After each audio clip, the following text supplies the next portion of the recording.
ये सभी मुद्दों पर एक सप्ताह से और एक प्रकार से देखें तो जब से सदन शुरू हुआ तब से कांग्रेस विरोध भी कर रही है, प्रदर्शन भी कर रही है। आज क्या था? हर रोज प्रदर्शन करते हैं तो वैसे ही प्रदर्शन करते हैं, जो कपड़े घर से पहनकर आए हैं उसी कपड़ों में करते हैं। मगर आज 5 अगस्त है। आज ही के दिन करोड़ों लोगों की आस्था का केंद्र जो राम जन्मभूमि है, वहां पर इस देश के लोकप्रिय प्रधानमंत्री नरेंद्र मोदी जी ने भूमि पूजन किया था। 550 साल से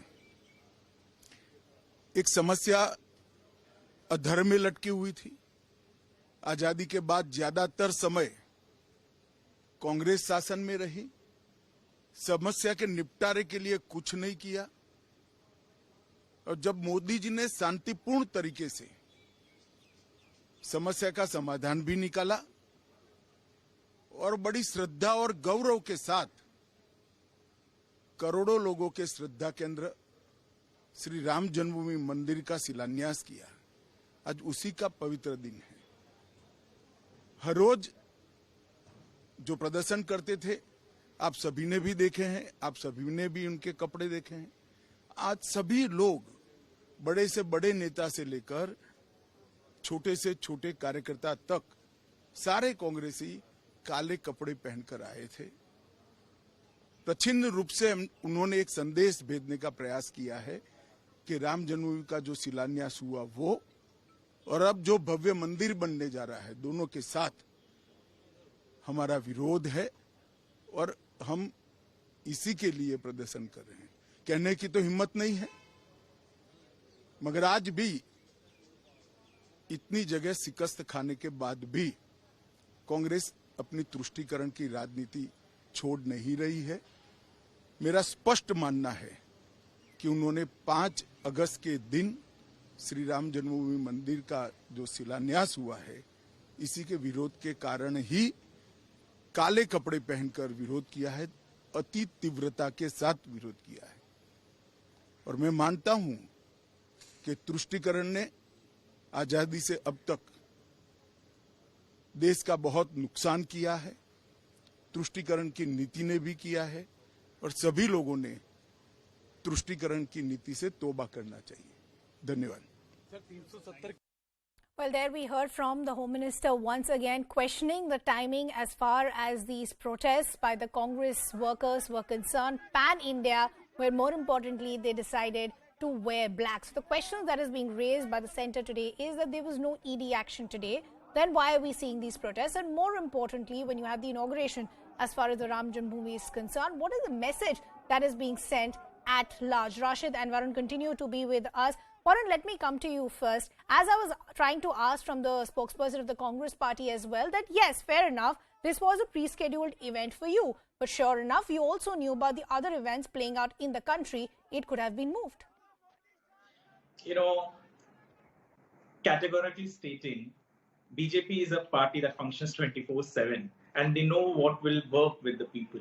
Unlike the Congress, which got active only to protect its dynasty, especially Sonia Gandhi and Rahul Gandhi. And it is so sad to hear people calling names to me as a BJP person, while I can give you data and figures that inflation during 2004 was 3.77, which rose to 10.92% during Manmohan Singh's rule in 2013. Since then, it has always been in single digit even today, but they do not want to acknowledge those facts.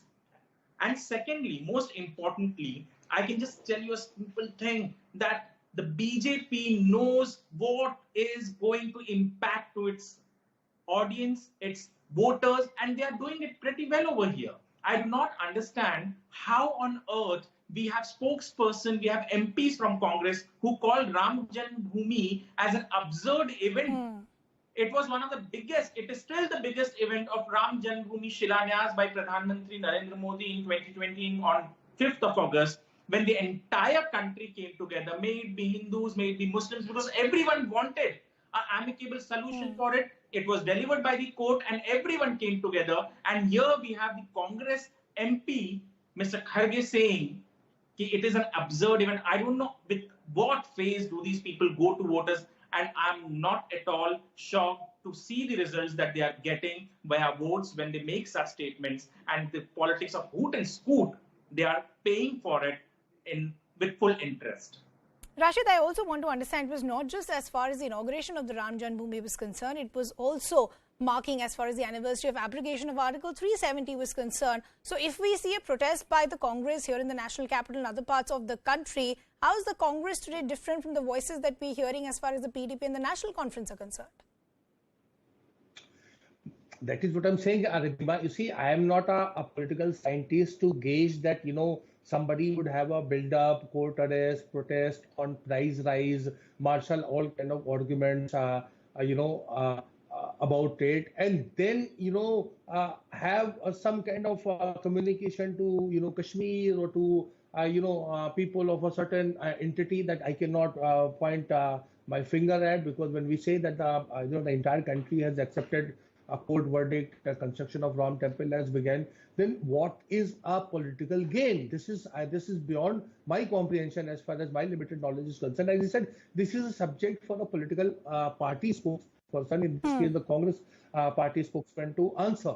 As Mr. Pramod Tiwari was mentioning, Rajiv Gandhi himself took a great pride in starting, did a Shilanyas at Ram Janmabhoomi way back in 1989, and he had offered to establish, Ram Rajya. That was the thing. You look at the CWC resolution in the recent years after the verdict, and it welcomed it. So all these facts are there. So I understand the BJP has a ability to corner the Congress, and they will succeed too. But from the Congress point of view, it defies any logic or rational thinking to be resorting to this kind of thing. Varun, I'll give you the final word. I'm going to bring a couple of instances that we've seen just in the last few weeks. I'm trying to understand what is the message being sent out by the Congress party. If they say that they want to fight for the issues of the common people, what about all the issues that represent us as Indians? Right from their take as far as Draupadi Murmu, the president, was concerned, some calling her a rubber stamp president, some saying evil ideology, then rejecting the Har Ghar Tiranga campaign, not wanting to be a part of it. Then we see these protests wearing black on a day when we're seeing inauguration of the Ram Janmabhoomi. What about all the issues that are fundamental to us as Indians? The Congress has lost touch with the ground realities, the ground questions that the people have. Everybody knows what kind of situation the world is going through. The RBI governor in the past also has mentioned categorically that Indian economy is pretty strong in spite of the war in Ukraine-Russia war, in spite of the pandemic and the situation that the world is facing. Indian economy has remained strong. The RBI till today had an accommodative stand where it didn't increase the repo rate. It is increasing the repo rate, and you hear the industry people, they all know about it, why it is being increased. And it is not increased to burden the common man, it is increased so that we do not tomorrow face a situation like any other country that our neighbors are facing. It has to be the government and the RBI is taking stand so that we face some hard time today so that we do not go into complete disaster in the coming days. And the Congress is clearly oblivious of the fact on the ground. Go and meet people. They know what is happening. Nobody wants a Sri Lanka over here. Nobody wants a Bangladesh-like situation where we go and request or beg to the banks, may it be Asian Bank or may it be the World Bank, that please give us money to run. Varun, as well as Rasheed, unfortunately, I will have to wrap that discussion and conversation there. I appreciate both of you staying on with us and taking out the time. That's a wrap from my side. The Right Stand with Anand is up next.